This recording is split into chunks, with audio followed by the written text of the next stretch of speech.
Hi student, today I will teach you chapter 1 of history class 6. The name of the chapter is what, where, how and when. Student आप इस book को निकाल लो आपके सामने, क्योंकि इस बोर्ड में सब लिखना पॉसिबल नहीं है। हम यहाँ से रीडिंग कर करके समझाएंगे आपको, और यहाँ पर कुछ इंपॉर्टेंट टॉपिक्स या पॉइंट लिखा हुआ है जिसको हम आपके सामने पूरा डिस्क्राइब करेंगे, तब आपको पूरा क्लियरली समझ में आ जाएगा। और स्टूडेंट ये फर्स्ट पार्ट है, सेकंड पार्ट भी इसका आएगी, तो अभी तो फिलहाल फर्स्ट पार्ट ही देखते हैं। तो चलिए वीडियो को स्टार्ट करते हैं हम लोग। इस चैप्टर का जो पहला टॉपिक है वो टॉपिक का नेम है what we can know about past. हम लोग पास्ट से क्या सीखेंगे और पास्ट के बारे में हम लोग क्या जानेंगे। हिस्ट्री बेसिकली यही पास्ट से डील करता है, तो पास्ट से हम लोग को क्या क्या जानना है ये देखिए यहाँ क्लियरली लिखा हुआ है।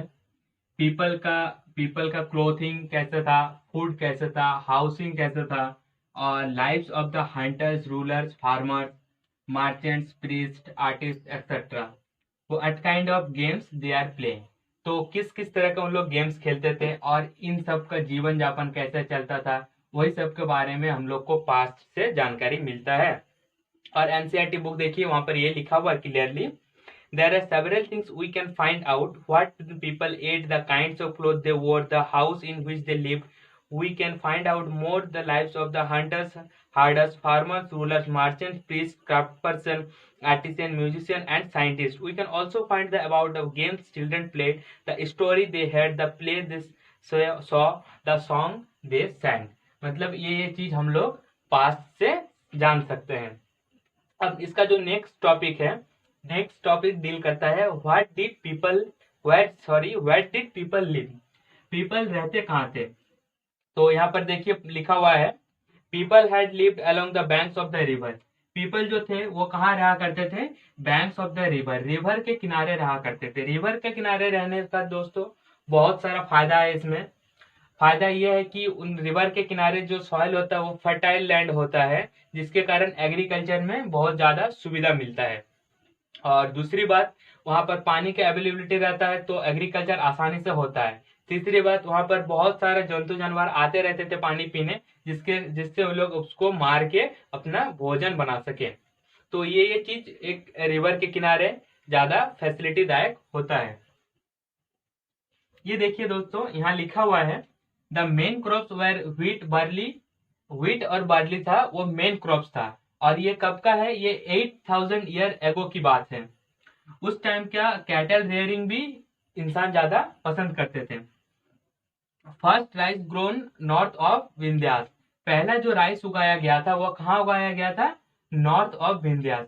चलिए आपको ये पढ़ के सुना देते हैं, यहाँ पर लिखा हुआ है हिस्ट्री में, ये आपको समझ में आया, यहाँ से हम क्लियर कर देते हैं।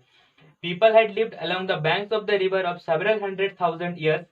Some of the earliest people who lived here were skilled gathered, that is, people who gathered their food. They knew about the vast wealth of plants surrounding forest and collect roots.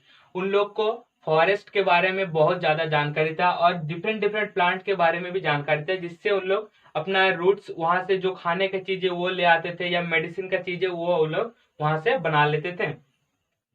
They also hunted animal, उन लोग animal भी Hunt करके अपना जीवन यापन चलाते थे। अब देखिए नेक्स्ट जो है, आप अपना पेज टर्न करेंगे तो वहां पर रेड से कुछ लिखा हुआ होगा 2-3 लाइन, वो चीज आपको वहां मैप से निकाल के उसमें पॉइंट आउट करना है। तो आप एनसीईआरटी बुक से वो देख पा रहे हो। अब देखिए there were some of others area where agriculture develop, कुछ एरिया में एग्रीकल्चर और ज्यादा डेवलप्ड होता गया। जैसे भी दिन ब दिन बीतते गया तो एग्रीकल्चर में डेवलपमेंट आते गया। अब देखिए ज्यादातर जो शहर होता है वो सब कहाँ सिचुएटेड होता है, ज्यादातर शहर बैंक नदी के किनारे होता था। तो पहले की बात किया जाए, about 4700 year ago some of the earliest city flourished on the banks of this river. River कौन कौन सा, इंदस रिवर। इंदस रिवर के किनारे उस टाइम बहुत सारा पुराना शहर सिचुएटेड था। अभी का वक्त में वो 2500 ईयर अगो अगर देखा जाए तो वो गंगा के किनारे अभी सिचुएटेड है। बहुत सारा शहर गंगा हो या गंगा के ट्रिब्यूटरीज हो, इनके साइड में बहुत सारा सिचुएटेड है। अब उसमें से अब बताए आपको एक जो बड़ा शहर है वो मगधा है, मगधा। ये उस टाइम बहुत पुराना नाम है, अभी ये प्रेजेंट बिहार में सिचुएटेड है। ये देखिए ancient south of the Ganga, देखिए एंशियंट टाइम पे गंगा के साउथ की तरफ ये मगधा शहर सिचुएटेड है। दोस्तों इसमें आपको ये समझ में नहीं आएगा, ये हम क्लियरिफाई कर रहे हैं, ये सिर्फ आपको समझाने के लिए, इसमें सेंटेंस कंप्लीट नहीं है, इसको आप नोट नहीं करना, इससे आप समझो सिर्फ। और ये जो मगधा था ये बहुत ही बड़ा किंगडम था, और इनका जो रूलर है ये बहुत बड़ा अपना मतलब किंगडम को फैलाए हुए थे। आप शहर का मतलब सिर्फ उस जगह पे नहीं, कंट्री का चारों तरफ इनका राज चलता था। अब यहाँ पर कुछ पॉइंट लिखा हुआ है, Himalaya, desert, river, seas, dangerous journey. ये आपको अनपढ़ सा लगेगा, लेकिन बात ये नहीं है। बात ये है कि उस टाइम का जो मर्चेंट थे, मर्चेंट और जो आर्मी थे, उन लोग को भी एक जगह से दूसरे जगह ट्रेवल करना पड़ता था। मर्चेंट एक जगह से दूसरा जगह जाते थे, किस लिए? अपना सामान बेचने के लिए। लेकिन उस वक्त तो एरोप्लेन नहीं था, ना ही हेलीकॉप्टर था, ना ही मतलब बड़ा बड़ा शिप्स था, तो ले जाते थे किसे? ऐसे ही जाते थे अपना शिप्स में लेके, मतलब और कैटल्स पे लेके जाते थे, तो जाना पड़ता था हिमालयस पार करके, डिजर्ट पार करके, रिवर पार करके, सब पैदल जाते थे। और ये सब इम्पॉसिबल नहीं था उस वक्त, ये सब पॉसिबल था। अभी मान लेते कि ये इम्पॉसिबल हो जाएगा हम लोग के लिए, क्योंकि हम लोग के पास और एडवांस सुविधा आ गया है।